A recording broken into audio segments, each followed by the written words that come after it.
Back in the middle of 2021, DC did their first round robin, a tournament where fans would vote to decide which characters would receive a 6-issue miniseries. One of the early matches was a pitch for a Zatanna book versus a Green Lantern book starring Kyle Rayner. And while both of them ultimately lost the round robin, the thought has stuck with me. What if that matchup was an actual fight? Who would win?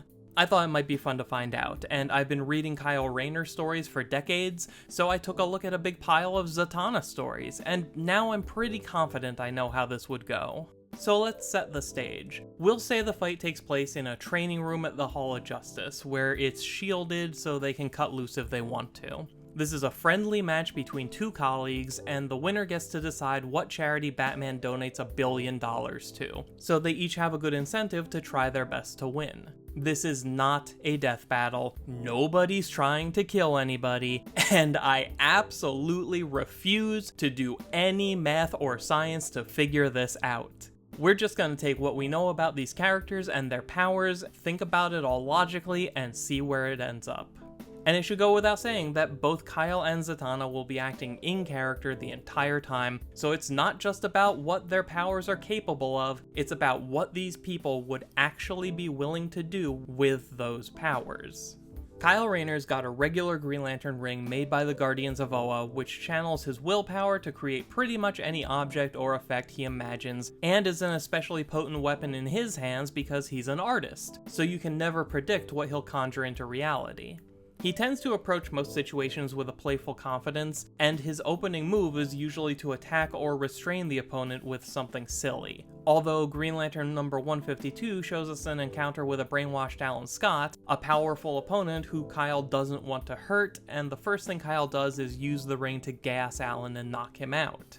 So how seriously Kyle takes his opening move will change depending on how he views the threat posed by the opponent. And while Kyle can sometimes be too cocky, it's for good reason. He's been one of the most powerful superheroes out there since the day he first put his ring on. In Green Lantern number 0, Kyle fired a beam from his ring that blew up a planet, and more impressively, he was standing on that planet when it exploded and was totally unharmed. In Green Lantern number 135, it's confirmed that Kyle can split atoms with his ring, and then during the DC 1 million event, Kyle was able to hold back the force of a supernova for a short time with nothing but the strength of his own willpower. Then there's Zatanna Zatara, a stage magician who loves performing feats of actual magic for an audience. She casts spells by speaking backwards, and in keeping with her overall theme, she likes to do the real version of classic stage illusions, like making objects disappear and transforming things into other things. But while Zatanna loves the theatrical side of magic, she can very easily escalate into much larger displays of power. My personal favorite moment was in Justice League Dark number 21, where she summoned lightning by reciting the lyrics to Bohemian Rhapsody backwards. And as cool as that is, it's just the tip of the iceberg. In Detective Comics number 960, Zatanna explains how easy it is for her to turn the laws of nature on and off like a light switch. And she demonstrates it by getting rid of gravity, turning night into day, and then putting it all back to normal with just a few words. And let's talk about words, because there's more to Zatanna's backwards talking than you might think. A popular belief is that if you can prevent Zatanna from speaking, she becomes powerless, but that's not actually true. Both Justice League of America number 24 and Detective Comics number 834 show us instances of Zatanna being injured and unable to speak, and in both of these cases, she's able to write the words down and cast her spells that way. Then in Zatanna number 9, we see a young Zatanna who can't pronounce words correctly with her new braces, so she uses a speaking spell to cast her magic. This is an educational toy for young children that says words out loud once you type them in. So while speaking is easier and more convenient, it seems like any form of communication can be used by Zatanna to cast spells. So both of these people are absurdly powerful, and seem to only be limited by their imagination and creativity. But despite that, each of them still has a distinct advantage over the other. For Kyle, it's the fact that he understands Zatanna's powers better than most people, since he's actually used her magic himself once before. In the pages of Green Lantern 80-page Giant number 2, Kyle and Zatanna were battling someone who merged Zatanna's magic with Kyle's ring, meaning that the only way either of them had any power at all was for Kyle to speak backwards to make constructs appear. And he knew how to do that because Zatanna was right there coaching him, and in some cases outright telling him what to say. So Zatanna herself taught Kyle how her magic works and how she fights, and gave him the kind of first-hand experience that most of her opponents never get. Zatanna's advantage comes from the fact that Green Lantern rings aren't very effective against magic. In Shadow Pact number 1, both Superman and Hal Jordan try to break through a magic barrier, and not only do they fail to make a dent, but Hal's ring can't even identify the energy that the barrier is made of. In Green Lantern number 118, Kyle fought the Enchantress, and while he managed to hold his own through the variety and creativity of his constructs, Kyle was only able to land a single hit that didn't do much damage, while the Enchantress got the better of him 3 times during their fight.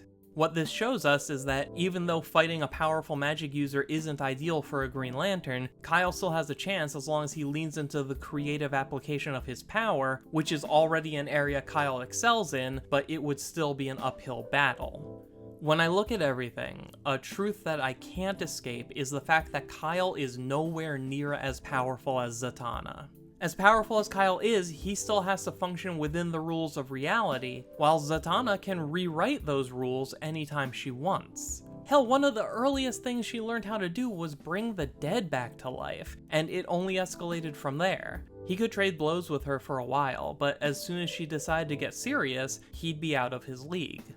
Does that mean Kyle automatically loses? No, because as powerful as Zatanna is, she's still human, and is still susceptible to all of his attacks. So the big question is, can Kyle neutralize Zatanna before she can cast her first spell? I think the answer is yes. When Zatanna casts a spell, first she has to think of what she wants to happen, then she has to say it, and then the magic makes it happen. When Kyle uses his ring, he thinks of what he wants to do, and then the ring does it with no middle step. So if both of these people fired off their powers at the exact same time, Kyle's would come out first. We're only talking about a difference of a second or two, but that's all it would take to attach a construct to Zatanna's face, making it impossible for her to talk. And even though she's gotten around muzzles and throat injuries before, it's not like she carries a marker around with her at all times, even though she probably should. She's had to overcome these obstacles through extreme measures, like writing backwards words in her own blood. And not only do I not believe Kyle would stand there and let her do that, I also don't believe that Zatanna would actually go that far when no lives are on the line.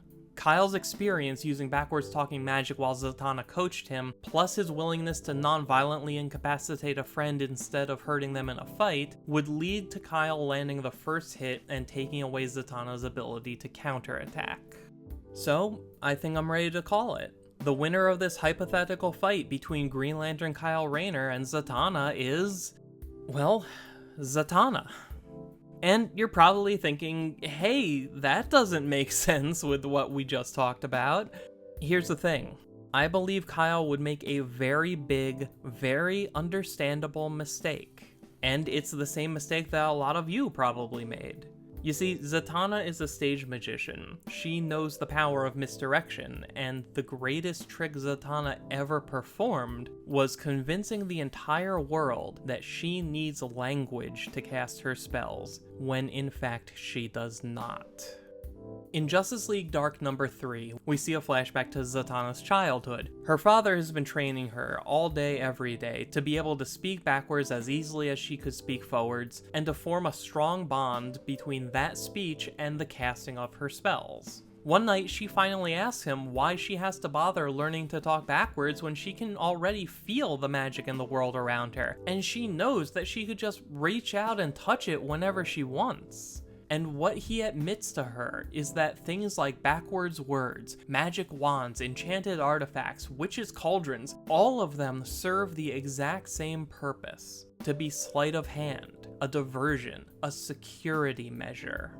Mankind didn't create magic, and magic doesn't just exist naturally either. It comes from ancient, unknowable horrors that exist beyond concepts like time and what we think of as reality. And if these beings knew that humanity had been stealing magic, if they ever noticed us, they would come here and nothing could ever hope to stop them. But because this is a Justice League comic, of course they came, and of course someone stopped them, even going so far as to seal away the threat, at least for a while. And what all of that means is that not only does Zatanna's magic not actually require any kind of language to function, but she doesn't actually even need to use that casting method anymore while the Lovecraftian horror is out of the picture. She'll most likely still continue talking backwards because not only is it her trademark gimmick, but at this point she's been doing it for almost her entire life, and that's not a habit you break easily, but it's in no way necessary. So Kyle would make the first move. He would cover her mouth and maybe even restrain her hands if he thinks of it. And then, confident that he'd won a quick and decisive victory, he wouldn't even notice the twinkle in Zatanna's eye as she makes one of the ceiling tiles fly into the back of Kyle's head, knocking him out, dissolving the constructs. Based on the information he had, Kyle's plan was solid. The problem is that Zatanna didn't actually teach him how her magic works, she taught him her way of using magic safely, and those are two different things. Really, his only shot would be to land the first hit and knock Zatanna unconscious with it. But he's really only ever done that once, so the likelihood of him trying to gas her is very low, especially since he has no reason to believe she'd still be a threat without the ability to speak. And in case you think I'm being unfair to Kyle, I'm really not. This sort of thing used to happen to him all the time. Kyle tends to drop his guard way too soon and leave himself open to an attack that otherwise wouldn't work on him.